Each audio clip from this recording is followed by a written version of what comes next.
हट कर चले वो हमसे जिसे सर अजीज हो, हट कर चले वो हमसे जिसे सर अजीज हो, हम सरफिरों के साथ कोई सरफिरा चले। इलाहाबाद विश्वविद्यालय के जो प्रथम वर्ष और द्वितीय वर्ष के छात्र हैं, उनकी परीक्षाएं जो है 22 मई से प्रस्तावित हैं। परीक्षाएं अगर 22 मई से प्रस्तावित है तो इसके लिए हमारी कुछ स्ट्रेटेजी भी होनी चाहिए, हमारी कुछ रणनीति भी होनी चाहिए। उसी रणनीति पे अगर हम बात करें तो रणनीति हम किस तरीके से बनाएं, उस पे मैंने कल का वीडियो एक शूट किया था। कल के वीडियो मैंने बताया था कि आपको क्या कैसे पढ़ना है, यानी किस ईयर के सवाल को टैकल करना है। आज ये वीडियो एक दूसरे पड़ाव की तरफ आपको ले जा रहा है। उसमें हम ये बताएंगे कि अगर 22 मई से आपकी परीक्षा है या 27 मई से आपकी परीक्षा है बीए वालों की और बीएससी बीकॉम वालों की, फर्स्ट ईयर सेकेंड ईयर की अलग अलग शेड्यूल जारी किया गया है, तो आगे आने वाले एक महीने का हम शेड्यूल किस तरीके से बनाएं जिससे कि हमारी पढ़ाई अच्छी तरीके से कवर हो जाए। हमारी पढ़ाई अच्छी तरीके से कवर होने का मतलब ये है कि इतने दिन में हम सारे विषयों को बराबर उस पर मेहनत कर डालें। अब मान लीजिए कि आपका पेपर 27 मई से है, हम इसकी पहले बात आपसे स्ट्रेटेजी बता रहे हैं। बाकी अगर गैप वैप है तो गैप वैप का बहुत मतलब नहीं रहता। किसी का पेपर जून में है, किसी का पेपर जुलाई में भी चला गया है, लेकिन उसके बीच की बात हम करते हैं। मान लीजिए कि आपका पेपर होने में 25 दिन है, 25 डेज आपके पास है। कुल मिलाकर के आपके पास 3 पेपर होंगे। अगर आपका कॉम्बिनेशन कोई भी होगा उसमें 3 पेपर रहते ही रहते हैं। तो इस वजह से सबसे पहली तो हमारी जरूरत ये होनी चाहिए कि हमें सारे पेपर पे बराबर ध्यान देना है, बराबर फोकस करना है कि किसी में बहुत ज्यादा नंबर ना आ जाए, किसी में बहुत कम नंबर ना आ जाए, क्योंकि ये आपके परसेंटेज को खराब कर देता है। तो इस वजह से जैसे मान लीजिए कि आपका 3 कॉम्बिनेशन है, 25 दिन का आपके पास अभी समय है, तो अगर आपका 6 पेपर है तो 6 into 25 divide by 6 is equal to 4, यानी हर एक पेपर पे आपको 4 दिन मिला है। इसका मतलब ये है कि अगर आप 3 दिन का शेड्यूल जारी करते थे कि अब आपको एकदम फाइनल चढ़ाई कर देनी है, अब यहाँ से कोई इंतजार, कोई हम रिलैक्स कर ही नहीं सकते, क्योंकि यहाँ से अगर हम कोताही करेंगे तो पूरी तरीके से मामला डिसमिस हो जाएगा। तो मान लीजिए किसी का सब्जेक्ट 3 है, चाहे वो बीएससी के विद्यार्थी हो, चाहे वो बीकॉम वाले, जैसे उनका 6 पेपर होता है तो वो भी एक पेपर पे 4 दिन या 3 दिन दें। मान लीजिए कि आपका 7 पेपर है, 8 पेपर टोटल हो जा रहा है। अगर आपके 3 पेपर 2 सब्जेक्ट में हो रहे हैं तो आपको उस हिसाब से उसका टाइम भी कम करना होगा, यानी कि आपको फिर एक पेपर पे 3 दिन देना होगा।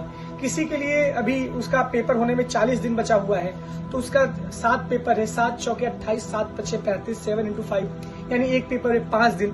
तो इस तरीके से आपको इसको मैनेज करना है। जिसके पेपर में प्रॉपर गैप दिया गया है तो उस गैप का फायदा तो आप तभी उठाएंगे जब आप पहले से तैयारी किए रहेंगे। मान लीजिए कि आपका पेपर 27 से स्टार्ट है, अभी आपके पास 25 दिन का समय बचा हुआ है, तो आप अभी पहले ऐसा काम करिए कि पहले एक पेपर को आप 2 से 3 दिन में पूरी तरीके से कवर करिए। यानी इन 2 से 3 दिन मतलब एक पेपर पे 3 दिन एकदम से जान लीजिए यही अपनाइए, वरना जब एक साथ आप पूरा इकट्ठा करते हैं तो जैसे कि एक खिचड़ी होती है, खिचड़ी में मिक्स हो जाता है सब, उसके बाद बस उसको खाया ही जाता है, उस समझ में आता नहीं है मामला। तो यही बात होती है हमारे साथ कि हम प्रॉपर स्ट्रैटेजी तरीके से बना के नहीं पढ़ते, हम सब कुछ मिला के, कभी मन किया हिस्ट्री उठा लिए, कभी मन किया पॉलिटी पढ़ लिए, कभी मन किया इकोनॉमी पढ़ लिए, लेकिन हम स्ट्रैटेजिक तरीके से नहीं पढ़ते हैं, यही मामला डिसमिस होता है।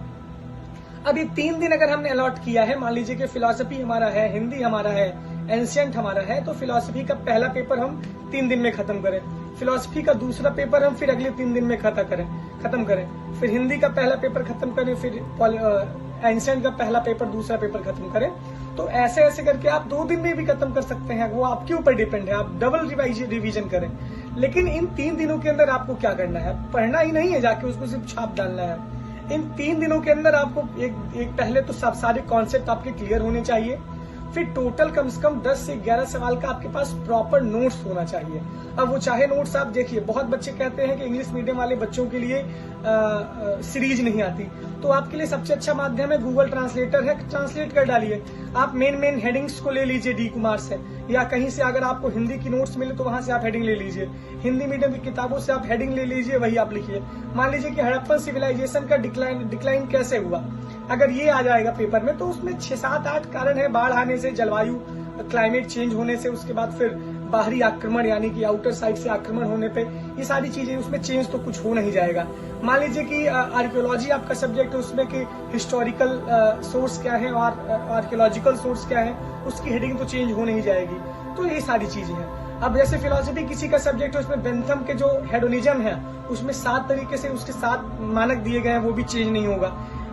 सब परिभाषा नहीं चेंज होगी। पॉलिटिकल साइंस का जैसे सब्जेक्ट है उसमें भी फंडामेंटल राइट्स क्या है, डीपीएसपी क्या है और फंडामेंटल ड्यूटीज क्या है, राष्ट्रपति के क्या कार्य है, प्रेसिडेंट के, ये सब चेंज होने वाला नहीं है। तो आप इसका रोना मत रोइए कि हमारे पास कंटेंट नहीं है। You have lot of content, बस लिखना आपकी जिम्मेदारी है, ये जान लीजिए। आप गूगल से जाके देखिए, आप यूट्यूब से जाके देखिए। ऐसा नहीं कि टीचर गलत काट देगा, ऐसा नहीं कि जो टीचर पढ़ाए वही आपको पढ़ना ही पड़ेगा, ऐसा बिल्कुल भी नहीं है। आप अपनी तरफ से अच्छे सोर्स को कलेक्ट करके आप पढ़ाई कर सकते हैं। आप नोट्स की व्यवस्था खुद से कर सकते हैं। इतनी सारी पीडीएफ्स पड़े हुए हैं, वहां पे शॉर्ट दिया कि आप थोड़ा सा बढ़ाकर लिखिए। तो ये बातें होती हैं। तो इसके लिए आपको वेल प्रिपेयर्ड रहना होगा। इंग्लिश मीडियम, हिंदी मीडियम बहुत फर्क नहीं होता। जो अच्छा लिखेगा वो अच्छा नंबर पाएगा ही पाएगा। इसके बाद बात करते हैं कि मान लीजिए इन 3 दिनों में आपको पहले तो सारी चीजें पढ़ डालनी है। 75% 80% सिलेबस आपको कवर कर डालना है, जहां तक अभी पढ़ाया गया हो। नहीं पढ़ाया गया है तो आप प्रॉपर क्लास कर रहे होंगे, बाकी आप होल अब पूरा कवर करने में लग जाइए। मान लीजिए आप 80% है तो आप 60% कवर करिए। जब पेपर आएगा तो आप आखिरी में पढ़ लीजिएगा। ये काम आपको करना है। 3 दिनों में आपको प्रॉपर तरीके से सारी चीजों को रिवीजन करना है, अच्छी तरीके से पढ़ करके कॉन्सेप्ट को क्लियर करना है। प्लस 10 सवालों की कम से कम मिनिमम आपके पास नोट्स होनी चाहिए। हर एक सवाल, अभी आगे मैं बताऊंगा कि आंसर राइटिंग कैसे करें, क्योंकि बहुत लोग कहते हैं कॉपी भरने से नंबर मिलता है, बहुत लोग कहते हैं कि कम लिखने से नंबर मिलता है। जो है वो मैं आपको क्लियर, क्योंकि बीए के लिए आपको चिंता नहीं करनी है। मेरा आया है 75, मैं आपको बताऊंगा कि कैसे क्या स्ट्रेटेजी होती है। और मैं अपने साथ बहुत सारे विद्यार्थी हैं जो पिछले कई सालों से पढ़ लिख रहे हैं, उनका भी हम आपके लिए हम बताएंगे आपको। तो ये बातें होती हैं। तो यहाँ से हम पहले तो क्लियर हो जाए कि हमको 3 दिन में क्या क्या कवर करना है। 3 दिन में हमको पढ़ के पहले सारे चीजों को रिवीजन करना है।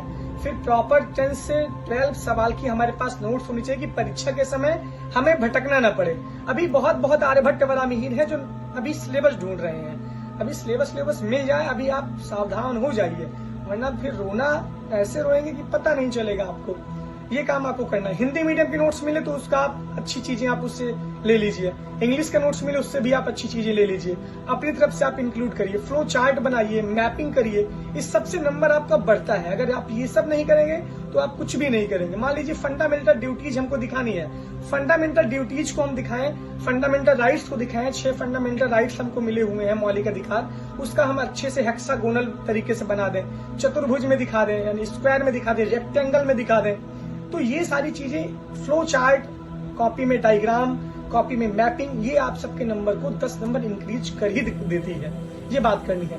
सबसे पहले तो सारा रिवीजन करना है। फिर 10 से 12 सवाल का हमारे पास प्रॉपर नोट्स होना है, मिनिमम 5 पेज। देखिए उससे कम लिखेंगे तो मामला डिसमिस रहेगा आपका। आप अगर ये रोना रोएंगे कंटेंटे नहीं है तो आप जिंदगी भर रोते रहेंगे, ये जान लीजिए। हो सकता है बहुत सीमित कंटेंट किसी में होता है तो उसमें उतना ही लिखिए जितना जरूरी है, लेकिन आप इसका प्रॉपर तरीके से कम आपके पास 10 सवाल का तो नोट्स होना ही होना चाहिए। 8 सवाल 19 के और 3-4 सवाल आपके 18 से मिला जुला कर आपके पास नोट्स आपकी खुद की होनी चाहिए, खुद की राइटिंग से। अगर आप नहीं लिख रहे हैं तो समझ लीजिए अपने पैर में साफ कुल्हाड़ी मार रहे हैं, अपना आप हाथ खुद काट रहे हैं। हम बता रहे हैं आपको, अगर आप लिखेंगे नहीं तो आपको नंबर परीक्षा में मिलेगा नहीं, छूट जाएगा सवाल, आके बाद में आप रोएंगे। और वही होता है प्रैक्टिस प्रैक्टिस प्रैक्टिस। अगर आप प्रैक्टिस नहीं करेंगे तो आप नहीं लिख पाएंगे। कोई माई के लाल आपके कॉपी में आकर लिखेगा नहीं, सवाल छूट के चला आएगा, उसके बाद मामला बहुत डिसमिस हो जाएगा भैया। तो लिखिए, जो भी पढ़िए वो लिख कर पढ़िए, पैराग्राफ याद करिए, ये बात है। इसके बाद हमको ये करना है बकायदे, जब हम 3 दिन में एक आध पेपर को कवर करेंगे ना तो ऑटोमेटिक कॉन्फिडेंस अंदर आएगा ही आएगा। अभी ऐसा है कि अभी आप पढ़ नहीं रहे हैं, अभी आप किताब को टच करने से पहले डर रहे हैं। तो ये चीजें हैं, हमारे अंदर वो कॉन्फिडेंस नहीं अभी बन पा रहा है जिसकी हमें बहुत जरूरत है। जब तक हम धीरे धीरे, पहले तो देखिए जब इतना बड़ा कोई चीज इतनी बड़ी है तो पहले अपने ऊपर से भार हटाइए ना। आप एक पेपर कवर करिए, देखिए आपके अंदर ऑटोमेटिक, आप एक दिन पढ़ना तो स्टार्ट करिए यार। जब तक ये हिस्ट्री है, ये जियोग्राफी है, ये पॉलिटी है, ये आर्ट्स का सब्जेक्ट है, कोई बीएससी थोड़ी है। बीएससी वालों की स्थिति देखिए, 10-10 12-12 घंटे बच्चे पढ़ रहे हैं और बीए वाले वही सीरीज लेके वही छाप रहे हैं, वही सीरीज भी नहीं पढ़ पा रहे हैं। क्या लिखा है भैया, आर्कियोलॉजी क्या है, पॉलिटिकल क्या है, ज्योग्राफी क्या है, उसमें सिर्फ आपको पढ़ना ही तो है, रीडिंग तो लगानी है, कॉन्सेप्ट तो क्लियर करना है। पढ़ेंगे नहीं यार तो क्या मतलब निकलेगा बताइए। बीएससी बीकॉम वालों से पूछिए, 10-10 12-12 घंटे पढ़ने के बाद हमारे ऊपर भी विद्यार्थी रहते हैं। बीए वाला सो रहा है और बीए वाला भी पढ़ रहा है, लेकिन बीएससी वाला रतिया भर पढ़ रहा है, रात भर जाके पढ़ रहा है, तभी भी नहीं खत्म हो रहा है।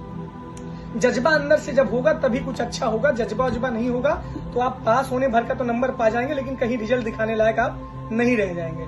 ये बात आपको करनी है कि प्रॉपर प्लानिंग सेट करिए। 3-3 दिन का आप शेड्यूल फिक्स करिए कि एक पेपर 3 दिन में, फिर अगले 3 दिन में फिर दूसरा पेपर, फिर अगले 3 दिन में तीसरा पेपर, फिर अगले 3 दिन में चौथा पेपर। जो आसान है उसको आप 2 दिन में कवर करके फिर अपना एक दिन आप बचा लीजिए।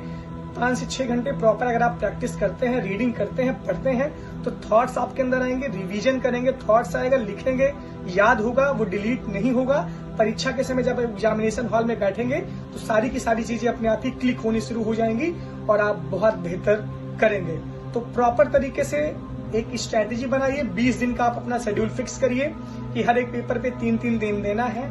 उसके बाद क्षेत्रीय 18 3 देने के बाद फिर उसमें आंसर राइटिंग भी करनी है, उसमें रीडिंग भी करनी है, उसमें पढ़ना भी है, उसमें फ्लो चार्ट भी बनाना, उसमें मैपिंग भी करनी है। नोट्स आपको जो मिलेंगे उसमें मैपिंग नहीं रहेगी, उसमें फ्लो चार्ट नहीं बना रहेगा। ये सब खुद से भी काम करना है और जब तक आप खुद से काम नहीं करेंगे तब तक कोई भी यहाँ प्रयागराज जैसे अनजान शहर में आपके टीचर आपके बहुत अच्छे दोस्त होंगे, आपके बहुत अच्छे मित्र होंगे, लेकिन परीक्षा में आपका सच्चा सारथी आपकी पढ़ाई, आपका वो टैलेंट, आपकी अपनी मेहनत आपका सच्चा सारथी होगी। बाकी कोई अपना सगा नहीं है इस दुनिया में। अगर आप बेहतर करेंगे तब पूरी दुनिया आपके पीछे लगेगी। अगर आप अच्छा नहीं करेंगे तो सारी दोस्ती, सारे रिश्ते सब खत्म हो जाते हैं। जब जीवन में इंसान असफल होता है तब उसको अपने और परायों की पहचान होती है। लेकिन ये हो ना पाए, आप अपनी तरफ से मजबूत बनिए। हम आपके साथ हैं, हमारे इलाहाबाद यूनिवर्सिटी लाइव की टीम आपके साथ है। यही चार्ज करना बहुत बड़ी बात होती है। ये भी बताने वाला आपको कोई इस शहर में नहीं है। पढ़िए, चाहे आप कहीं जाइए, चाहे आप कहीं रहिए, जो भी कर रहे हैं सब कुछ छोड़ दीजिए। हम सच बता रहे हैं, आप जो कर रहे हैं वो हम जान रहे हैं। हम भी उसी स्थिति परिस्थिति से गुजरे हैं, लेकिन आपके जैसा हम नहीं करते थे, आपके जैसा हम नहीं रोते थे, आपके जैसी लापरवाही नहीं करते थे। तभी आज यहाँ से हम बैठ के आपको ज्ञान दे रहे हैं। तो ज्ञान सुनिए, लगातार ज्ञान लेते रहिए। बाकी आप इतने समझदार हैं कि आप हमको ज्ञान उल्टा खुद ही दे देते हैं। तो जिसको समझना है वो समझेगा, जिसको नहीं समझना है वो नहीं समझेगा। बाकी हमारा काम है आपको बताना। आप अच्छा भी मानेंगे, आप बुरा भी। और इस समय कुछ लोग ज्यादा आर्यभट्ट बड़ा अमीर बन रही हैं। कुछ मतलब परेशान मत करिए नोट्स के लिए आप बार बार फोन करके। आप जितना हो रहा है मैं यहाँ से आपको प्रोवाइड करवा रहा हूँ। कुछ होता है, सब पता नहीं कौन कौन से ग्रह से वागांडा से लॉन्च हो जाते हैं, बीए करने लगते हैं आके यहाँ पे। तो वो भी सही से नहीं करते।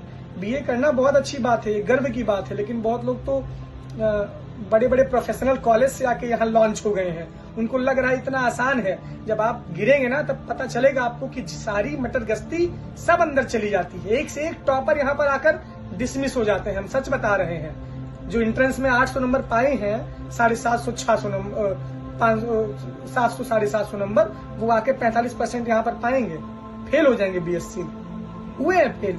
हमारे साथ के भी कई विद्यार्थी विद्या मंदिर से आके यहाँ पे पढ़ रहे थे, बीएससी कर रहे थे, बीएससी 35% पाए, उसके बाद छोड़ दिए, फिर बीए करने लगे। बीएससी वाले विद्यार्थी भी ऐसे करें, वो थोड़ा सा प्रैक्टिस करें। जितना आप प्रैक्टिस करेंगे, जितना आप प्रीवियस ईयर के क्वेश्चन सॉल्व करेंगे, उतना ही आपके लिए बेहतर रहेगा। बाकी बीकॉम के लिए तो हाई अलर्ट है। अगर आप 2 पेपर में लटके तो मामला साल भर के लटके। बीए वाले भी लटकते हैं अच्छी तरीके से, क्योंकि इस बार लटके हैं। 55% बीए में पास हुए हैं, 45% बीकॉम में पास हुए हैं, 38% बीएससी में पास हुए हैं। बाकी आप अपने आप को आप तराजू में तौल लीजिए कि आप किस में आना चाहते हैं। बहुत बहुत धन्यवाद, बहुत बहुत आभार। बैटरी चार्ज हो चुकी है, आप चार्ज रहिएगा भैया। डाउन होंगे तो वो तो आपकी बैटरी में खुद ही खराबी है। बाकी हम तो चार्जर तो लगा ही रहे हैं। Thank you.